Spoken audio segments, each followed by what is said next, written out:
Hello friends, e learning gang की इस video में आपका स्वागत है। दोस्तों, इस वीडियो में हम जानेंगे कि हम किस तरीके से पीएफ पोर्टल पर अपना नाम चेंज कर सकते हैं, डेट ऑफ बर्थ चेंज कर सकते हैं और जेंडर चेंज कर सकते हैं। ध्यान दीजिएगा, इस वीडियो में आपको प्रोसेस पर फोकस करना है। डेटा क्या दिखाई दे रहा है उस पर ध्यान नहीं देना है, क्योंकि जब आप अपना मॉडिफिकेशन करने जाओगे तो आपका खुद का डेटा होगा, तो फोकस आपका प्रोसेस पर होना चाहिए। ठीक है, पीएफ से रिलेटेड बहुत सारे इंपॉर्टेंट वीडियोज हमारे चैनल पर अवेलेबल है, तो चेकआउट कर लीजिएगा। बहुत सारे यूजफुल वीडियोज हैं। फिलहाल जल्दी से चलते हैं epfindia.go.in की वेबसाइट पर। इस तरीके से पोर्टल आ जाता है, जल्दी से लॉग इन कर लेते हैं। ध्यान देना है, लॉगिन के लिए आपका यूएन नंबर एक्टिवेट होना चाहिए। अगर नहीं है तो कैसे किया जा सकता है उसका वीडियो हमने बनाया हुआ है। अगर आपको यूएन नंबर ही नहीं पता तो उसका वीडियो भी हमने बनाया हुआ है, लिंक आपको नीचे डिस्क्रिप्शन में मिल जाएगा। लॉगिन करते ही इस तरीके से पेज आ जाता है।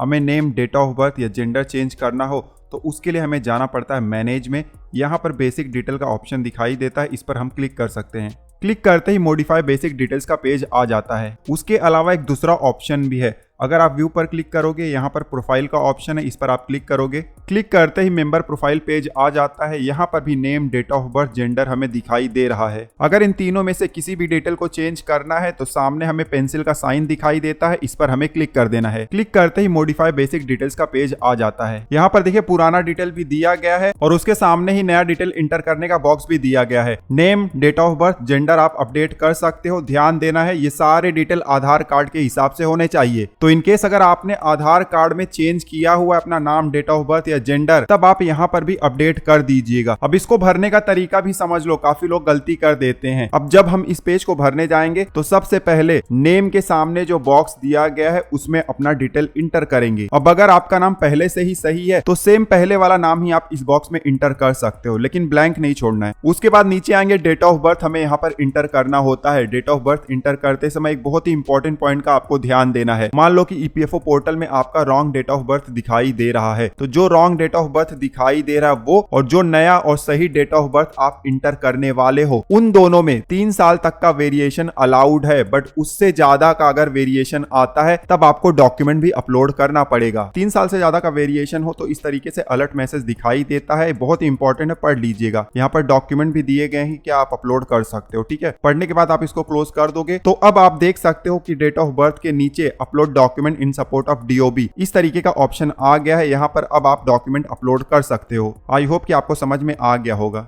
बट इनकेस अगर 3 साल से कम का वेरिएशन है तब कोई भी डॉक्यूमेंट अपलोड नहीं करना है, तब आपको कंपनी में डॉक्यूमेंट देना पड़ेगा वेरिफिकेशन के लिए। डेट ऑफ बर्थ इंटर करने के बाद नीचे आएंगे तो यहाँ पर जेंडर सेलेक्ट करने का ऑप्शन हमें दिखाई देता है। अगर चेंज करना है तो चेंज कर सकते हो, पहले वाला ही रखना है तो पहले वाला सिलेक्ट कर लीजिएगा। अब सारा डिटेल जब आप भर दो तो नीचे एम्प्लॉयर सेलेक्ट कर लो, कहां से आप वैलिडेट कराना चाहते हो, क्योंकि जो भी रिक्वेस्ट आप भेजोगे वो एम्प्लॉयर के पास जाएगा। एम्प्लॉयर सेलेक्ट करने के बाद नीचे कंसेंट पढ़ लीजिएगा और चेकबॉक्स पर क्लिक कर दीजिए और उसके बाद नीचे अपडेट का बटन है, इस पर आपको क्लिक कर देना है। अपडेट के बटन पर क्लिक करोगे तो इस तरीके से पॉपअप मैसेज आ जाएगा। यहाँ पर देखिए पुराना डिटेल भी दिखाई दे रहा है और नया डिटेल जो आपने इंटर किया वो भी दिखाई दे रहा है। अब यहाँ पर हमसे कंफर्म किया जा रहा है कि क्या आप सच में अपडेट करना चाहते हो, तो नीचे यस का बटन है, इस पर क्लिक कर देना है। जैसे क्लिक करोगे हो सकता है कि आपको ओटीपी सेंड किया जाए आधार रजिस्टर्ड मोबाइल नंबर पर, और ओटीपी का बॉक्स आ जाएगा। आधार रजिस्टर्ड मोबाइल नंबर पर जो ओटीपी आएगा उसको आप इंटर कर दीजिएगा और उसके बाद जब वैलिडेट कर दोगे, अब इस तरीके से रिक्वेस्ट सक्सेसफुली सेव हो गया है, इसका मैसेज दिखाई दे जाएगा। नीचे आएंगे तो यहाँ पर आपको रो ऐड हुआ दिखाई देगा। यहाँ पर जो आपने डिटेल इंटर किया हुआ था